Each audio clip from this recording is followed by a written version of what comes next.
So everyone, I'm currently installing iPadOS 26 onto my M4 iPad Pro so I can give you guys a nuanced detail and changes from a first-hand perspective, but I wanted to give a quick video kind of recapping everything because iPadOS 26, it looks like Apple threw the kitchen sink at it finally. They finally disregarded all the stuff about, maybe the iPad, if it had some sort of macOS-like counterpart, would cannibalize MacBook Air sales. And again, they gave us a new redesigned UI, better multitasking, file management, better audio management as well. So sit back, relax, and let's talk all about iPadOS 26 and what this means for iPads moving forward. Let's get it. So if you've seen any recaps or if you watched WWDC, you know that the main thing visually is going to be that visual liquid glass kind of redesign from iPadOS 18 over to iPadOS 26. We're getting a refresh system design using the liquid glass moniker that they were talking about, which I think is a good refresh. Again, functionally, maybe nothing much has changed, but visually it gives us a brand new paint job, making it feel like it's a brand new operating system. Now, they didn't bring back the Today view or anything, but the lock screen, the home screen, everything got a little bit more unified, and now everything across all the different operating systems matches pretty much the same. We get an abundance of brand new tints, we get this new glass-like and dark mode kind of features that we get for the lock screen and the home screen, redesigned first-party applications which will eventually trickle down to third-party applications and their app icons, and then we also have an updated system UI in Mail, Safari, Music, and a bunch of other applications. So they pretty much took all those translucent designs from visionOS and some of the control center stuff, really kind of amplified it and brought us this brand new beautiful looking display, and again it's going to look amazing on the tandem OLED of the M4 iPad Pro.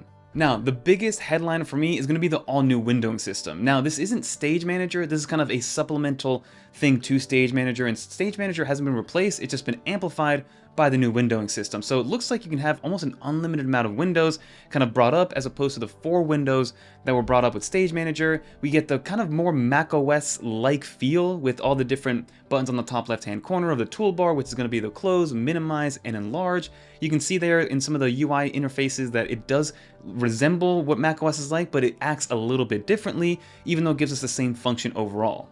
And again, it's completely a free-form canvas when it comes to resizing windows, just like macOS is, and we get a brand new tiling system. I cannot tell you how much time I've wasted tiling my Stage Manager windows over and over again, and even pretty much failing at that because these Stage Manager windows in iPadOS 18, they weren't perfect 4 quadrants. One would be a little bit longer than the other, and some of them might not be able to do it. So overall, the tiling system that's going to be quick and easy to access, similar to macOS, is going to be great for productivity overall, and I'm just happy they're bringing that and a new windowing system in general over to iPadOS. I've been using Paperlike products since 2018. Ever since I pulled out my 2018 iPad Pro, within the first few days, I put a Paperlike screen protector on there because I knew that was the best decision to not only protect my display, but also give me the best overall iPad experience the way that was intended to be used. So if you've ever felt like writing or drawing on the iPad was just a tad too slippery because of that glossy display, this completely fixes that. Paperlike is the original paper feel screen protector, and it actually feels like writing on real paper. That's thanks to the NanoDot technology, the tiny micro beads that are built into the screen that give you just enough resistance and more control and precision without messing with the screen clarity. This is perfect for creators, students, entrepreneurs, or anyone who's using an iPad to get stuff done. I use it for note-taking, sketching, planning, and it just makes the iPad feel complete. And for those of you that are saying that you can now get a nano texture display on your iPad Pro, firstly, you need to get the 1TB version, which is almost $2,000, and spend an extra $100 on that one, but still the feel is completely different compared to Paperlike, which actually gives you that resistive feel and not just that anti-glare technology that's on the nano texture display. And then lastly, their customer service is second to none, with people responding to you immediately if something goes wrong, and they give you a 100-day money-back guarantee if for any reason you do want to send it back. So whether you just got your first iPad or you've been an iPad user like myself for years, getting a Paperlike screen protector is always the first thing that I do when getting a new iPad because I know it's going to protect my display, give me a better visual experience because it gets rid of all that glare, and lastly, it actually feels amazing when handwriting on there with the Apple Pencil. But thank you so much for Paperlike for partnering up with 9to5Mac. Now back to iPadOS 26. Alongside this new windowing system, we get a bunch of other quality of life improvement. For example, now we have the ability to have background tasks happening while you're doing something else, which is something that sort of worked before with Stage Manager, but didn't really. For instance, my good example is that with LumaFusion, whenever I would leave LumaFusion the application while an export was happening, it would actually crash the application, and that was not because of LumaFusion, that was because of iPadOS, so I would have to restart it every time I left it, or leave it alone completely while I was exporting, which was, again, counterintuitive when it comes to being productive as possible. And then we're gonna have a whole new menu bar on a per app basis as well as holistically across the entire operating system. So the very traditional macOS-like file menu, so you have file, edit, view, and all the things that happen on the top toolbar, that's also gonna be accessible, and it's coming over to iPadOS 26. And then all this stuff is also going to be coming to secondary display support or extended monitor support via Stage Manager. And I will kind of touch on at the end of the video what's going to be compatible with what, but it remains yet to be seen if it's going to be the same iPads that support Stage Manager get this feature or what that's going to look like. But the windowing system is all coming to any iPad that includes a $299 iPad A16 iPad that's sold on Amazon again for less than $300, and the iPad mini. So let's see how this all unfolds as we continue on with iPadOS 26 and what works with what and what features work with which iPad.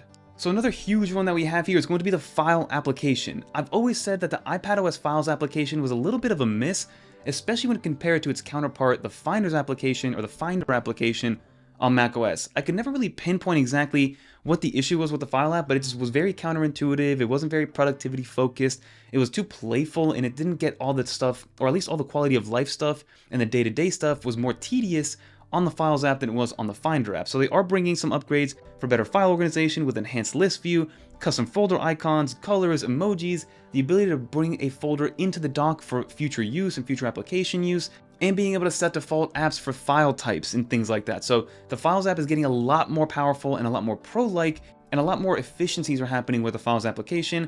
Again, being able to see how much you have left for a file transfer or for a download, where it's saving, how it's saving, having different folders in your dock depending on what application you have. And I'm sure you can have that on a focus mode basis. So if you're using a work focus mode, you have all your work files in the dock. If you have a personal focus mode, all your personal folders in the dock. So that's all awesome things that are happening with iPadOS 26. Another macOS-like kind of standard that's been coming or that hasn't been to the iPad is going to be the Previews application.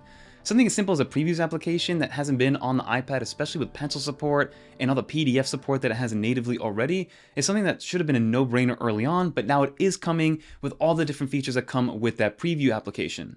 So you can view, you can edit, mark up PDFs or sketches with the Apple Pencil, you can autofill PDF forms, open files directly from the Files app, into the Preview folder or into the Preview application, manipulate them, save them, do whatever you need to do in order to get your PDF ready to go in the Preview application, and then send it off. So now we do have that dedicated Preview app, whereas before the PDF would still open and it was kind of editable to a certain extent, but it was directly in the Files application and that's where it lived. Now there's a separate Preview application that will be a lot more robust moving forward.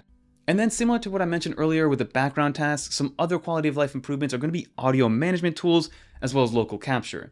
If you are familiar with iPadOS and how it functions with audio, if you open and play one thing with one audio track, so you have a YouTube video playing, and then you open up another video or maybe a Spotify or an Apple Music, it'll pause that video, pause that audio on the YouTube video to play whatever you want to play over here. Now it looks like we're going to be able to play pretty much any audio from any audio source moving forward on the iPad, just like you could on macOS, which is going to be amazing on those off chances that you do want to do it. For instance, if I want to have ambient music playing while I'm editing a video, I couldn't do that before unless I had two different devices doing it, and now I should be able to. And then you're going to be able to actually manage your isolation, your vocals, your audio management, all through the control center and all through native applications. I think they're trying to turn FaceTime into kind of like a virtual podcast studio in conjunction with your AirPods Pro 2, so that's going to be a great thing to test out as we move forward. We might even do a 9 to 5 Mac overtime video with that as well. And then finally, we're getting the Journals application over to the iPad, which again was one of those things that should have been a no-brainer, especially with Apple Pencil support. So that's going to be nice, and you can obviously handwrite on there as well. We're getting a brand new Games application, which is in iOS as well, which just lets you manage all your Apple Arcade and non-Apple Arcade games, have your Game Center, your leaderboards, your transactional stuff all happening through there, with a great little hub for all the games that you play via this Games application in your iPad. And then some of the smaller things that were mentioned at the very end was going to be a new pen tool called the new Read Pen for elegant calligraphy in the Notes, Journal, and Preview application. You also have a 3D graph implementation in the Math Notes section. Prior to that, we had Math Notes that can do regular 2D graphs, and now you can make 3D graphs, which is insane, directly through the Math Notes. Again, I wish Math Notes existed 10, 12 years ago when I was taking, calculus or whatever it was back in high school and in college, because that would have been absolutely amazing. And now the best part is, when it comes to the betas, I would definitely hold off installing the betas for now. Let me be the guinea pig to see if it's going to be something you want to do, but it is free if you want to try it on your main device. I'm putting it on my main iPad Pro, but then public beta is going to be around in July, and then in the fall, it'll be released to all the supported devices. And the supported list is something that I think is very impressive. So You have your 3rd gen iPad Pros and newer, including of course the M4 ones. You have your 3rd gen iPad Airs and newer. You have your iPad 11 gen A16, as well as your iPad mini 5th gen and newer. This is going to be compatible with this. And then of course, all the Apple Intelligence stuff still requires an M series chip in order to get that done. But we'll touch on Apple Intelligence maybe in a separate video to kind of talk about what that looks like in the current state in iPadOS or in the 26 version of all these different operating systems. But let me know in the comment down below, everybody. Are you excited for iPadOS? Are you jumping the gun and installing the developer beta right now on your iPad? Which iPad do you have? What are you most excited for? And again, for me, it's just how much more Mac-like this is becoming. And all those people that said that the iPad wasn't a computer or wasn't a laptop replacement, I think they're biting their tongue right now. But let me know in the comment down below what you think. Leave a dolphin if you made it to the end. Subscribe to the channel for more, because we got a lot more coming. And definitely check out our recaps right here if you guys haven't seen those yet. But until next time, I'm Fernando. Peace, everybody.